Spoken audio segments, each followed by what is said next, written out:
बिस्मिल्लाहिर्रहमानिर्रहीम। अस्सलाम वालेकुम भैनों तो भराओ, मित्रों, सजनों, माड़े ग्राइयों, माड़ियां गल्लां कुछ बुझो। ये जिहड़ा इमरान खान ते रौला पिया ना कि सज़ा उन्होंने हो रही, फिर वो बंदियां नूं सज़ा हो रही, तो इस रौले रप्पे विच PTI के लोग जो लीडर हैं वो जाके स्पीकर दे उन्हें गोडे गिट्टे पकड़ लेते, साड़ी की बचाओ। पता नहीं हुण स्पीकर इतनी साह है कि इन्होंने कोई जान इन्हों की बचा दे। 7 रुकनी कमेटी बनाई ना, उधरों उन्होंने भी कोई अल्लाह के फजलो करम नाल 8-9 रुकनी कमेटी बनाती। जिहड़े जिहड़े उन्होंने हुकूमत शामिल सन उन्होंने सारिया के लीडर जिहड़े उन्होंने पाते। उन्होंने कहा पूरी हुकूमत तुहाडे लई हाज़र है। जिस हुकूमत नूं ये कहते सन ये फार्म 47 की हुकूमत है, उन्होंने फिर उन्होंने अमरन तस्लीम कर लिता। तो मेरे नाजरीन, प्यारे नाजरीन, अज फिर तुहाडे नाल इस मौजू पर गल करांगे। ये मुज़ाकरात तोड़ चढ़ते कि नहीं छोड़ते, ये किस तरह से, फिर इन्होंने मुज़ाकरात का फायदा किनू होएगा, नाकामी का फायदा किनू होएगा, कामयाबी का फायदा किनू होएगा। तो नाजरीन कराम, ये मेरा प्रोग्राम है नवाज रज़ा के साथ। जे हुण तो तुसीं मेरा YouTube चैनल नवाज रज़ा के साथ सबसक्राइब नहीं किया तो बराए करम सबसक्राइब कर लो, फिर आईकॉन का बटन भी दबाओ जिहड़ा वीडियो लोड करा तो सब तो पहले तुहानूं इतला मिले।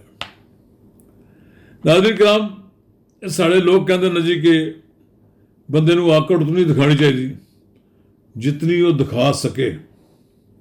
खान साहब के बारे किया जाए कि उन्होंने साल तो ज़्यादा जेल कट लेता। खैर खान साहब की बड़ी हिम्मत है। वैसे मेरा अपना भी अंदाज़ा गलत साबित है। मेरा भी ख्याल से कि खान साहब टह जाएंगे, लेकिन वो टट्ठे लगते तो हैं। वैसे खान साहब नाल लोग मुज़ाकरात भी कर, खान साहब चाहते मैं बाइज्जत तौर पर बाहर निकला, मेरी शमला मेरा उच्चा ही रहे, कोई ये ना कहे मैं लैन देन करके आया, डील करके आया, कुछ गल्लां मन के आया, और सब गल्लां मनने लई तैयार हो, लेकिन रिकॉर्ड तो कोई चीज़ लियाण लई तैयार नहीं। और हुण ते गैर मुल्की सफारतकार भी दिलचस्पी लै रहे इन्हां दी रिहाई वास्ते। तो उन्होंने सामने भी गल उन्होंने पेश की है कि जनाब मेहरबानी करो अपनी गलती मनो। 9 मई वाली 9 मई सन 2023 नूं तुहाडी पार्टी ने जिहड़ी फौजी तनसीबात, फौज के अड्डिया से, फौज के दफातर से, फौज दियाँ हैडकुआटर से जिहड़े हमले तुसां कीते न, कौम पूरी को माफ़ी मंगो, फौज को माफ़ी मंगो, और आइंदा यकीनदानी कराओ कि मेरे प्यो दादे की तौबा आइंदा एक काम असीं नहीं करांगे। चलो ये हो जाता। फिर नाल उन्होंने कहा कि तुसीं चले जाओ अपने अली अमीन गंडापुर के घर, चीफ मिनिस्टर हाउस में मजे करो, लेकिन फिर सियासत ना करो ना इस्लामाबाद। शायद ताड़ा रवैया तर्ज अमल ठीक होवे, फिर तुहानूं इजाजत मिल जाएगी, तुसीं आओ बनी गाला बह के लोगों को मिलो मिलाओ, पार्टी नूं ऑर्गेनाइज करो। खान साहब भी किसी हद तक तैयार हो गए क्योंकि नको ना कायद, लेकिन फिर मामला खराब हो गया। हुण मुज़ाकरात लई तैयार हो गए, 4 बंदे उन्होंने आए नहीं, अल्लाह के फजलो करम। एक तो बाहर गया सी, उसका तो जवाब है वो जनाब सलमान अकरम साहब भी तशरीफ नहीं लाए, साढ़े राजा साहब गुजर खान दिन ना आए, जनाब उमर अयूब हरीपुर सन, अली अमीन गंडापुर अहमद जितनी बारी मर्जी चाहन आ जाते हैं, लेकिन उन्होंने भी सुरा दिखाया कि असी वो मुज़ाकरात कोई एडी ना टट्टे हाँ। 3 बंदे उन्हें भिजवाते एक तो भिजवाते हैं सब्ज़ार साहब, दूजे भिजवाते हैं असद कैसर साहब, और तीसरे चले गए जनाब उन्होंने अलाइज हुण की नाम है अपने शिया तंजीम के कायद, इन्होंने मिल के उत्थे मुज़ाकरात कर लेते। मुज़ाकरात की करन, मुज़ाकरात की असल डोरी ते अडियाला जेल बैठे सरकारी मेहमान को ले, जे उन्हें इजाजत दी तो गल अगे मुड़सी।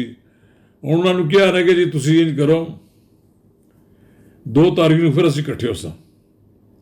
ਔਰ 2 ਤਾਰੀਖ ਤੱਕ ਤੁਸੀਂ ਆਪਣਾ ਇੱਕ ਚਾਰਟਰ ਆਫ ਡਿਮਾਂਡ ਬਣਾ ਲਓ।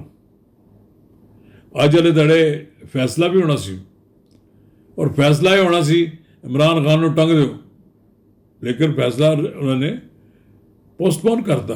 कहते हैं कि हाल तक फैसला लिखा नहीं गया शायद, और ये PTI कहते हैं कि किसी जगह लिखा जा रहा है। चलो हो सकता है फिर जज किसी जगह बह के लिख रहा हो आराम नाल, लेकिन फैसला उन्होंने कहा जी जनवरी के फर्स्ट वीक कर लिया जाने, पहले 2 तरीक मुलाकात कर लें। PTI का लीडरशिप का तर्ज अमल जिसनों कहते हैं उन्होंने रख रखाओ, उन्होंने रवैया देखणगे कि आया वो अदरू टैपे टुट पज गए तो हुकूमत दी गल्लां मनण लई तैयार होण, शायद फिर सज़ा भी थोड़ी जी डिले हो जाए। लेकिन सज़ा की तलवार तो लटकाई ना, और खान साहब ने भी पता है कि मैनू सज़ा हो जानी। वो 190 मिलियन पाउंड का जो केस है बड़ा मजबूत है, हुकूमत ने बढ़ा के रखे, और फिर बाकी केसां की बारी तो आनी है। वैसे तो वाकई इमरान खान के खिलाफ कोई 200 तो ज़्यादा केसेस बने न, इन्हें केस बनाने की भी कोई लोड़ को नहीं सी। जो मोटे मोटे 4-5 केस सन ये बड़े डाढ़े सन, लेकिन चूँकि इमरान खान ने दौड़ा लगवाई गई अदालत पिछे, तो उन्होंने वकील भी बहुत सन, कितने वकील सन कोई हिसाब किताब ही को नहीं। जजा ने भी फिर अल्लाह के फजलो करम नाल खुल के उन्होंने रियायतां दित्तियां, उन्हें जमानतां मंजूर कीतियां, लेकिन कोई ना कोई उन्होंने खिलाफ केस तो पिया होंदा सी, बाहर नहीं आ सके। अडियाला जेल मजे कर अल्लाह खैर चला, खाण पीण का कोई मसला नहीं है, सिर्फ कैद तनाई दी है। कल्यों कैद कट्टनी बड़ी मुश्किल है, और खान साहब कल्यों कैद कट रहे फिलहाल तो, लेकिन बंदा कल्यों होवे फिर कल्ले दीवारां नाल गल्लां करदा है। खान साहब दीवारां तो गुस्सा लाते होणगे, या दीवारां नाल मूँह करके जिन्होंने कैद किया उन्होंने तो गुस्सा लाते होणगे।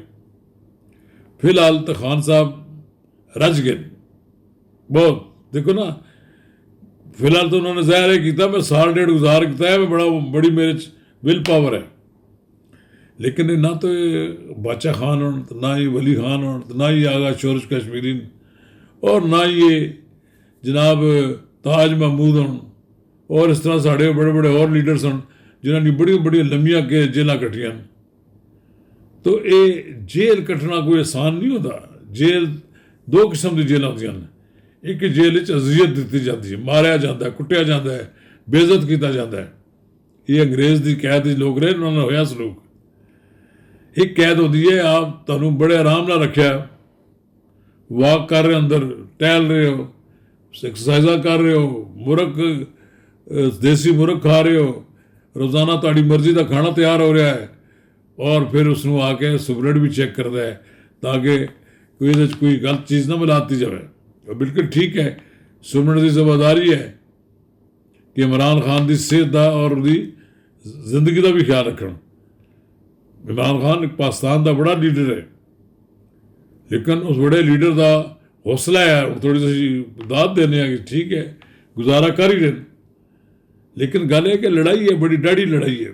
इमरान खान ने जिसे हथ पाया ना लड़ाई का, वो भी बड़े डाढ़े ने। वो किसी ने कहा सी ना, बड़ा पुरानी गल है कि मेरा पुत्र गया है क्या कि जर्मन, लेकिन जर्मन भी बड़े डाढ़े, पर मेरा पुत्र भी बहुत डाढ़ा है। पर जर्मन आगे चढ़ गए ना, फिर जर्मन वाली गल है, तुहाडा पुत्र बड़ा डाढ़ा सी, लेकिन जर्मन फिर बड़े डाढ़े सन। हुण जिन्ना अगे चढ़ गए हो, इतनी जल्दी तुहाडा साथ नहीं छोड़नगे, तुहानू इतनी जल्दी नहीं आसानी दे देंगे कि जनाब मजे करो। इस वास्ते ये मजाकरात मैं हुण भी कहना है एवं ही एक फ्रॉड है, इसका कोई नतीजा नहीं निकलना। ये अल्टीमेटली होना है कि डेड लाग जिसनों कहना अंग्रेजी चुकन के अपना ना बोरिया बिस्तरे वापस आ जाएंगे, और दूसरे कह जी साड़ी कोई गल मनी नहीं गई, असी तुहाडी गल को ना मन्ने, एक दूसरे के खिलाफ फिर तोपां दे मूँह खुल जाएंगे, वैर होएगा। एवं थोड़ा जा खुआर करन PTI नूं, और PTI खुद खुआर होने लिए तैयार है। अगे PTI ने गुस्सा बहुत करना ना, सलमान अकरम साहब कहते नहीं कि मैं उस बड़ा चित के मतलब है हुकूमत के खिलाफ गल्लां कर देन, या अली अमीन गंडापुर धमकियां देन, लेकिन जिसले जाता ना वज़ीर दाखिला ਪਿਸ਼ਾਵਰ ਤੇ ਫਿਰ ਬੜਾ ਪ੍ਰੋਟੋਕੋਲ ਦੇ ਕੇ ਉਸਨੂੰ ਇਸਤਕਬਾਲ ਕਰਦੇ ਨੇ। ਉਹਨਾਂ ਪਤਾ ਹੈ ਕਿ ਇਹਨਾਂ ਦੀ ਹੱਥ 'ਚ ਸਾਰੀ ਹੁਕੂਮਤ ਹੈ ਸਾਡੀ, ਇਹ ਜਿਸ ਦਿਨ ਚਾਹਣਗੇ ਇਸ ਦਾ ਮਾਮਲਾ ਗੋਲ ਕਰ ਦੇਣਗੇ।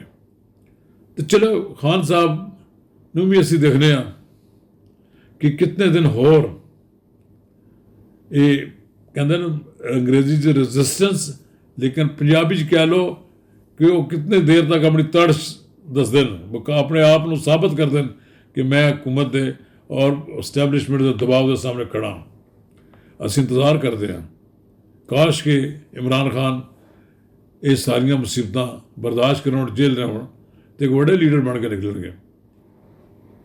ਮਕਬੂਲੀਅਤ ਤੇ ਉਹਨਾਂ ਦੀ ਘਟੀ ਨਹੀਂ, ਮਕਬੂਲੀਅਤ ਤਾਂ ਵੱਧ ਗਈ ਹੈ, ਲੇਕਿਨ ਇਸ ਮਕਬੂਲੀਅਤ ਦਾ ਕੀ ਕਰੀਏ ਜਿਹੜੀ ਉਹਨਾਂ ਨੂੰ ਰਿਹਾਅ ਨਾ ਕਰਾ ਸਕੇ, ਜਿਹੜੀ ਉਹਨਾਂ ਦੇ ਕਿਸੇ ਕੰਮ ਨਾ ਆਵੇ। ਇਮਰਾਨ ਖਾਨ ਇਹਨਾਂ ਸਾਰਿਆਂ ਲੀਡਰਾਂ ਨੂੰ ਬੇਇੱਜ਼ਤ ਬਹੁਤ ਕਰਦਾ ਜਦੋਂ ਮਿਲਣ ਜਾਂਦੇ ਨੇ ਕਿ ਤੁਸੀਂ ਕੀ ਕਰ ਰਹੇ ਹੋ, ਨਾ ਤਾਂ ਤੁਸੀਂ ਲੋਕਾਂ ਨੂੰ ਬਾਹਰ ਮੋਬਿਲਾਈਜ਼ ਕਰ ਸਕੇ ਹੋ, ਨਾ ਹੀ ਤੁਸੀਂ ਮੈਨੂੰ ਬਾਹਰ ਕੱਢ ਸਕੇ ਹੋ। ਤਾਂ ਚਲੋ ਬਰਲ ਮੇਰਾ ਆਪਣਾ ਇੱਕ ਅਸੈਸਮੈਂਟ ਔਰ ਬਿਲਕੁਲ ਪੋਲੀਟੀਕਲ ਅਸੈਸਮੈਂਟ ਹੈ, ਸਿਆਸੀ ਤਜਜ਼ੀਆ ਮੇਰਾ ਹੈ ਕਿ ਇਮਰਾਨ ਖਾਨ ਮੁਜ਼ਾਕਰਾਤ ਦੇ ਨਤੀਜੇ 'ਚ ਰਿਹਾ ਨਹੀਂ ਹੋਣ ਲੱਗੇ। ਉਹ ਰਿਹਾ ਹੋਣਗੇ ਤੇ ਫਿਰ ਕੁਝ ਗੱਲਾਂ ਮੰਨਣੀਆਂ ਪੈਣਗੀਆਂ, ਸਿਰ ਸੱਟਣਾ ਪਏਗਾ ਫੌਜ ਦੇ ਸਾਹਮਣੇ।